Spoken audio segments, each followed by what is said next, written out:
analiza es la presión arterial. ¿Sí? Recuerden que solamente las arteriolas se van a activar cuando hay modificaciones de la presión. ¿Me dejan entender? Pero vamos a ponerle no solamente presión, sino presión y volumen.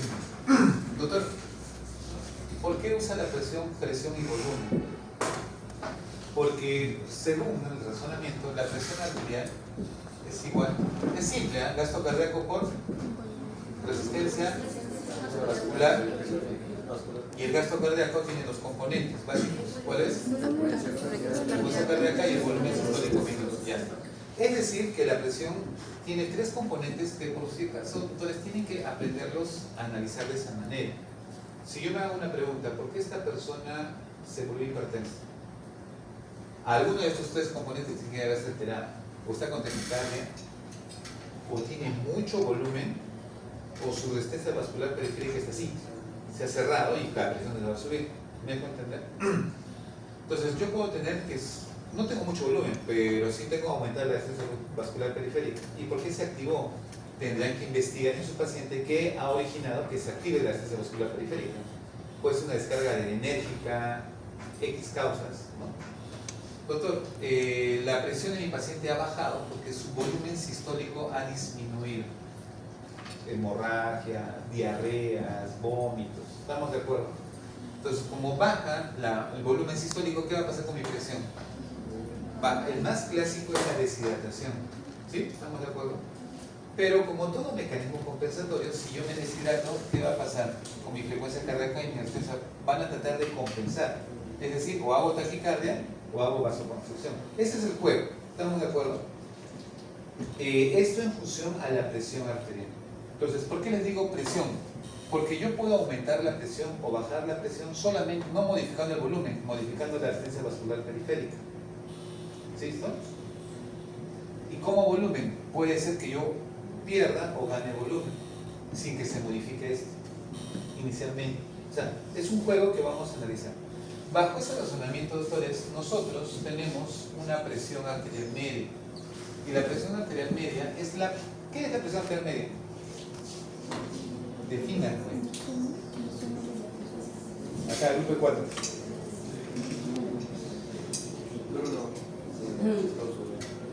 Vamos, chicos, ¿qué es la presión arterial media? No me digan la fórmula, ¿ya? Si usted tendría que diga, sería algo así: presión arterial media es, cuya fórmula de aplicación es la siguiente. Pero la fórmula no me define qué es la presión arterial media, por si acaso. ¿Es la que llega al glomérulo? No. La La presión... presión arterial media también, esa sangre con esa presión puede llegar al cerebro, al pulmón, riñón, corazón. ¿Ah? Eso sería la explicación matemática. Es un promedio de la presión sistólica y diastólica. Sería la fórmula, ¿no? La presión arterial de una persona por cada ciclo cardíaco. La presión arterial de una persona Cada ciclo cardíaco. ya sería más que todo. ¿Es el indicador? El indicador para saber cuánta sangre llega, por así decirlo, cada órgano. No, no específicamente, pero sí me ayuda como para definir cómo está llegando la sangre a mis órganos. La presión arterial es una presión arterial constante. O sea, es como una presión constante, no tiene sístole ni diástole, sino constante, ¿no? Imagínense que no hubiese un corazón que haga sístole y diástole y te pongo una máquina que empuje la sangre de forma constante y se mueva así constantemente, sin sístole y diástole. Ese movimiento sanguíneo es el que se ve en los capilares. El capilar ya no tiene sístole y diástole. En el capilar ingresa un flujo constante. En las arteriolas tampoco no van a tener una sístole y una diástole específica. Un flujo constante. ¿Me dejo entender? Esa sístole y diástole en los grandes vasos que tengo se va reduciendo y al final me llega una presión constante, ya no hay sístole y diástole. Entonces, esa presión constante que irriga todos los órganos, esa es la presión arterial media, cuya fórmula es la que ustedes ya saben, ¿sí? Por ejemplo, si tengo un paciente que tiene una presión de 200 sobre 110, ¿cuánto es su presión arterial media? 140, ya la aprendieron ya, ¿no? Y está bien, ¿no? Normalmente la literatura dice que cuando mi presión arterial media está menor de 65 milímetros de mercurio, todos los órganos de mi cuerpo están con deficiencia de perfusión. O sea, no le está llegando la sangre como debe ser. ¿Estamos de acuerdo?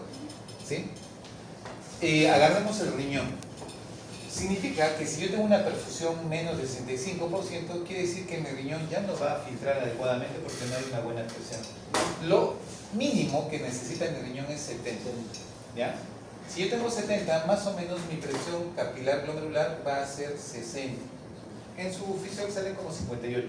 ¿Sí? Ya está. Si yo tengo 60, quiere decir que yo voy a filtrar y formo orina.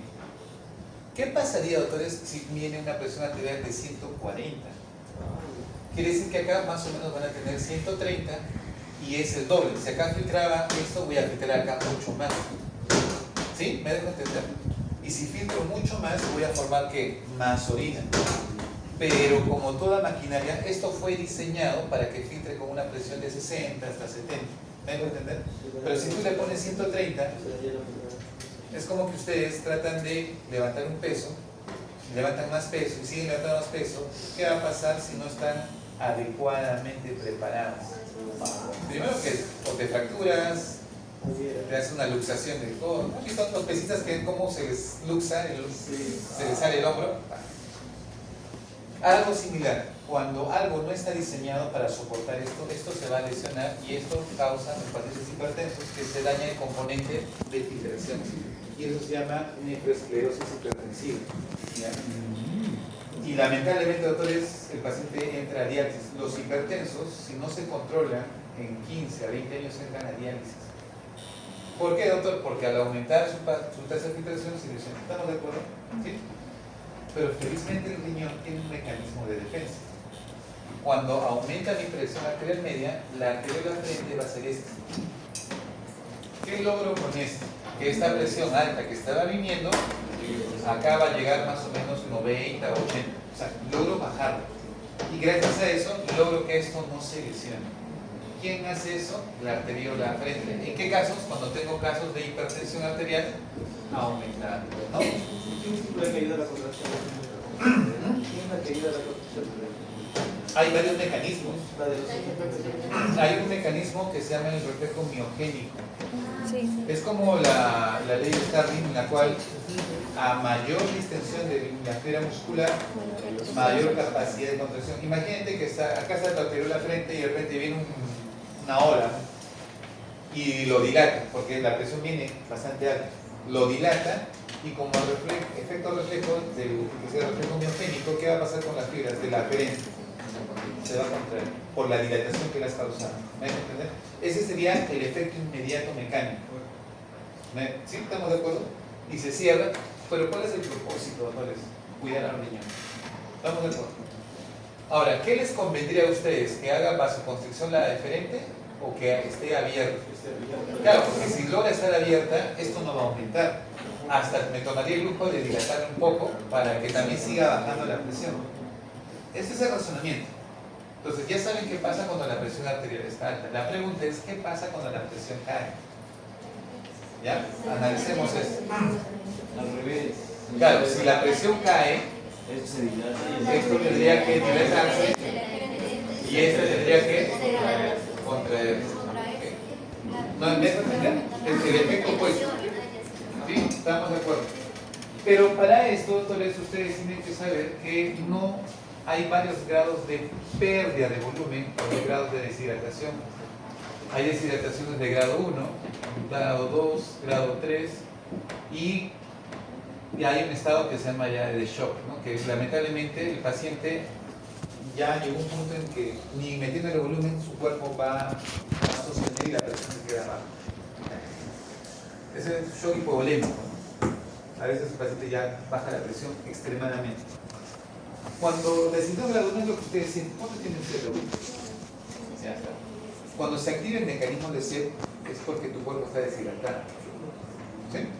Y como les comentaba, hay una práctica que vamos a hacer nosotros en la cual uno de sus compañeros no va a tomar agua durante 12 horas. Lo primero es que sea de noche. Claro, de noche no va a tomar agua. Solo que ya no tomas tu agua de desayuno y completamos las 12 horas. Y vienes al experimento que vamos a hacer en el laboratorio. Cuando tú Ustedes van a escoger a su compañero de grupo que va a ayudar en esta labor científica. Ya, lo que vamos a hacer nosotros, doctores, es básicamente que si tú no tomas agua, vas a orinar menos. ¿Me dejo entender? Pero no porque orines menos significa que no estás filtrando. Sino que estás Ya. pensando que luego... Claro, ahorita vamos a entender lo siguiente. Vean. Ustedes están deshidratados ahorita. Ya está. Si baja su presión un poquito, no mucho, digamos que la presión arterial baja un poco, un punto, acá baja 2 puntos, acá baja 3 puntos. Digamos, como una escala. Si baja un poco la presión y baja mi tasa de filtración glomerular, hay una mácula densa que se va a encargar de censar. Y la mácula densa, ¿qué va a entender si bajó? Va a decir, ¿sabes qué? Hay que activar el sistema. Angiotensina aldosterona. Por tal motivo, va a haber dos componentes. Uno que es la angiotensina 2 y el otro que es la aldosterona. La angiotensina 2, ¿su función cuál es? Vasoconstricción. Es decir, me va a ayudar en este componente. O sea, a este componente me actúa la angiotensina 2. ¿Sí? ¿Estamos de acuerdo? ¿Por qué? Porque hace vasoconstricción. ¿Y la aldosterona a qué componente me va a ayudar? ¿A este o a este también? ¿O cuál? Ya, porque retengo sodio y retengo agua. O sea, la aldosterona me ayuda más en este componente. No sé si me considera. ¿Sí? ¿Estamos de acuerdo? Y por ambos lados trato de aumentar la volemia que he perdido. Entonces, esa es la función del riñón. El riñón entiende, no hay agua, ¿qué tengo que hacer? Recuperar agua y mejorar la presión. ¿Estamos de acuerdo? Sucede, doctores, que cuando se secreta la angiotensina 2, este efecto, que tiene una vasoconstricción, también tiene un efecto en las arteriolas. ¿Sí? ¿Me dejo entender? Quiere decir que las arteriolas también actúan en función a la angiotensina. Pregunta: ¿cuál de las dos arteriolas va a generarse vasoconstricción? La eferente. ¿Por qué? ¿Y por qué no la aferente? ¿Ah? Queremos que filtre. Y porque es que la A ver, un momentito, para no confundirnos. Primero la Si la arteriola gerente se dilata más, como explicó el doctor, hace que entre mucho más y pasa directo a la arteriola gerente. Y o sea, es que la sangre se queda en el glomérulo, va a pasar a la arteria gerente y no se va a poder filtrar tanta sangre como lo hacía habitualmente. Por eso que Por eso se tiene que cerrar la eferente. Ajá. ¿Ya? Y así aumenta la filtración. ¿Estamos de acuerdo? Sí. Pero la angiotensina 2 es un vasoconstrictor. ¿Ustedes consideran que la aferente también se va a cerrar en algún momento por la angiotensina 2? Sí. Ya. Sucede, doctores, que la eferente es más sensible a dosis bajas de angiotensina 2. ¿Me dejan entender? Pero al final también se cierra la Pero cuando tengo dosis altas de angiotensina 2, adivinen quién también se va a cerrar. La arteriola aferente. Ahora, doctor, ¿y por qué me está enseñando esto? Ahora van a entender por qué. Porque aquí, doctores, a mayor cantidad de angiotensina 2, primero la eferente. Y sí, me conviene. ¿Por qué, doctor, me conviene? Porque imaginen, ahorita los que están deshidratados, o su compañero que no va a tomar agua 12 horas, no es que te vas a volver hipotenso, ¿no? Si no te desmayarías, vendrías a la práctica, oye, su compañero ahí tirado en el pasto, ¿no? No va a pasar eso. Lo que va a suceder es que ha bajado tu volemia porque no has tomado agua, ¿no? Pero tu cuerpo como que va a tratar de compensarlo. Y hay una hormona que les va a ayudar, llamada el ADH. Porque el ADH se va a encargar de qué?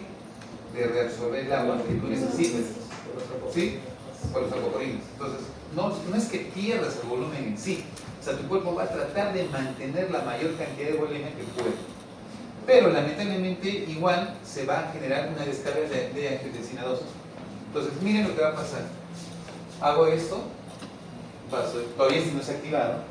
Entonces, ¿qué voy a pasar con eso? Aumento la tasa de filtración glomerular. ¿Sí? Eso significa que voy a seguir formando orina. ¿Ya? Algunos cometen este error, doctor, pero estoy deshidratado. No me conviene orinar más. Entonces, más bien esto debería detenerse para que ya no orine y así mi cuerpo retenga más agua. Porque ¿de dónde conseguiría agua? ¿Ah? ¿De dónde conseguiría agua si no hay otro precursor para hacer? Claro, o sea, por eso. Entonces, la lógica es la siguiente. No es que, a ver, Está bien, si yo filtro, formo orina. ¿Ya? Pero no significa que a más filtración siempre, o que estoy filtrando, significa que voy a orinar igual todo el tiempo. El que decide cuánto voy a orinar no es cuánto filtro, es el ADH. ¿Sí? ¿Me dejo entender? ¿Sí? Captamos esa idea. Entonces, mientras yo filtre, no significa que voy a perder volumen. Mientras yo filtre, significa que sigo formando orina. ¿Me dejo entender? Ahora, que después reabsorba o sea, sigo formando filtración, sigo formando todo, pero significa que voy a reabsorber esa cantidad y lo voy a retener ese volumen en el cuerpo. Y mi orina va a ser muy escasa o de repente no orino. No siempre, porque no orine significa de que mi riñón ya está mal, sino que tengo mucha sobrecarga, mucha secreción de ADH. ¿Me dejo entender? Pero ¿cuál es el problema? Si mi deshidratación sigue aumentando, ¿sí? Sigo perdiendo volumen, ya el mecanismo del ADH ya es insuficiente. Y voy a llegar a un punto en que ya mi presión va a bajar, porque ya no hay agua. ¿Me dejo entender? Sigo deshidratándome, sigo vomitando, sigo teniendo diarrea, y mi ADH es insuficiente, y comienza a caer la presión.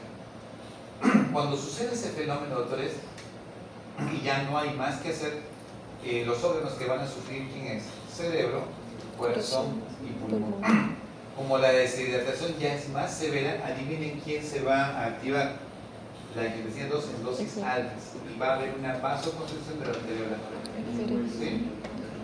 Y ahí lo que vamos a entender es de que el riñón va a tratar de efectivizar el volumen. Es decir, este gasto cardíaco, que es el 20%, 25%, que es 1 litro de sangre que tenía que entrar al riñón, ya no va a entrar. Porque prefiero que esa sangre, ¿dónde se quede? En la circulación. Y de esa manera tenga más sangre, ¿dónde? Cerebro, corazón y pulmón, y por lo menos llegues vivo al hospital. ¿Ya? Claro. Porque si no, ya te mueres, no hay. Entonces llegues vivo al hospital, ese es el propósito. O sea, tu riñón trata de que sobrevivas lo más que puedas hasta que alguien te pueda socorrer. Ahora, si llegas a un hospital y el médico no estudió fisiología y no sabe, ya, pues lo único que va a hacer es la patadita, nomás, que ya, adiós. Y pasa, hay médicos que no llegan al hospital y no entienden lo que pasa al paciente y en vez de ayudar, complican. Y no creo que va a ser con ustedes eso, pero hay que estudiar. Entonces, para ir finalizando, doctores, y cerramos. Quiero que entiendan una cosa. Cuando, a ver, una hemorragia severa, cuando yo tengo un cuadro en el cual pierdo rápidamente volumen, por ejemplo, su compañero va, se fractura y se rompe su arteria femoral y sale como chisquete la sangre. Lo vemos desmayado y hacemos un torniquete y lo vemos pálido. Le tomamos la presión 60/40. Ha perdido volumen. ¿Sí? Inmediatamente, cuando uno pierde volumen, se activa frecuencia cardíaca y resistencia. ¿Quién es el primer sistema así inmediato en segundos que va a actuar? Sistema simpático. No, angiotensina, aldosterona, eso es en 20 a 30 minutos. El inmediato, ¿quién es? Sistema simpático. Entonces el sistema simpático manda adrenalina, noradrenalina y hace que el corazón, efecto beta 1, ¿qué va a pasar? Taquicardia. Y a nivel periférico va a hacer que exista vasoconstricción periférica, tratando de que te salves todavía. Lo curioso es que ese mismo efecto simpático viene acá. Entonces, cuando tenemos pérdidas bruscas e inmediatas, así que bajó nuestra bulimia severamente y presiones muy bajas, hay un efecto simpático que va a ser este. Ya lo cerró. Porque el cuerpo va a entender de que mi riñón ya no necesita filtrar, lo que ya necesita es vivir. No sé si me vas a entender. El riñón ya no permite que ingrese y ese litro de sangre circula todavía en el sistema para que tu cerebro funcione. Ahora, si no hay nada que pueda parar el sangrado, va a morir, porque así todo el sistema funcione, no hay nada que resolver. Por eso es importante que ustedes, si ven un sangrado, a ver, imagínate que están vivos ahorita todos y hay un accidente masivo, hay gente tirada, lo primero que tenemos que verificar es que no haya hemorragia. Claro, tenemos que mantener vivos los pacientes. Si hay una hemorragia tenemos que parar, todos iremos y nadie sabe esconderlo, ¿no? Si segundo año no sé todavía nada, no voy por ahí. ¿No? Tienen que actuar, algo tendrán que hacer. ¿Estamos de acuerdo? Entonces, la angiotensina 2 sería que actúa a los 20-30 minutos, sería como un mecanismo, o sea, esto es rápido, pero alguien le tiene que dar sostenibilidad en el tiempo. ¿Quién va a ser? La angiotensina 2, porque como detecta que baja el volumen, se activa el sistema renina-angiotensina-aldosterona, porque el riñón, al detectar que se cerró esto, ¿qué creen que va a sentir el riñón? que no hay tasa de filtración. ¿Qué mecanismo se va a activar? Sistema renina angiotensina resonancia. Primero fue simpático, ¿sí? Después el riñón dice, ya no filtro. Y en la mácula densa dice, oye, ¿qué ha pasado? Sistema renina angiotensina resonancia. Como tengo angiotensina 2, y así van a ver que la angiotensina 2 se dispara rápidamente. Acá lo cierran, pero como hay mucha angiotensina 2, también va a contribuir a que se mantenga cerrada. Claro, de ahí ya el riñón muere, pero ya. Y para agregar, como ya no hay sangre que pase por la deferente, ¿qué va a pasar con sus túbulos? Porque recuerden que vienen los vasos rectos. ¿Qué va a pasar con sus túbulos? Isquemia y necrosis. Sí. Y su riñón. Ambos riñones. Eso se llama necrosis tubular aguda. ¿Sí? Necrosis tubular aguda. Ya otra vez, entonces, ¿quiénes son los que nos ayudan a perpetuar la vida y jugar tanto en la parte de sistema renina simpático, ¿sí? Pero el juego de las arteriolas también se da cuenta que es muy importante, ¿no? En contextos muy interesantes, hipertensión, hipotensión o shock, que es un estado ya muy caótico, ¿sí? Tienen que entenderlo, porque hay fármacos que les van a alterar. ¿Te imaginas que está haciendo vasoconstricción y tú le das un fármaco que bloquee esto y se vasodilate? O sea, aparte que ya no hay sangre, vas a permitir que pase y por el paciente lo has colapsado. Yo pensé que ese medicamento se iba a colocar, no debía ser, y eso ha hecho que el paciente podría ser. ¿Sí? ¿Estamos de acuerdo? Pero siempre les voy a decir esto, pero el riñón tiene una cosa muy peculiar, es como el ave fénix. Una vez que muere, resurge de las cenizas. En 15 días se vuelve a reconstruir sus túbulos. Es una cosa muy chévere, ¿no? El riñón, o sea, muere para que te salves, pero después resurge. ¿Ya? Nunca se olviden eso también tienen que saber. ¿no? Doctores, ¿alguna pregunta?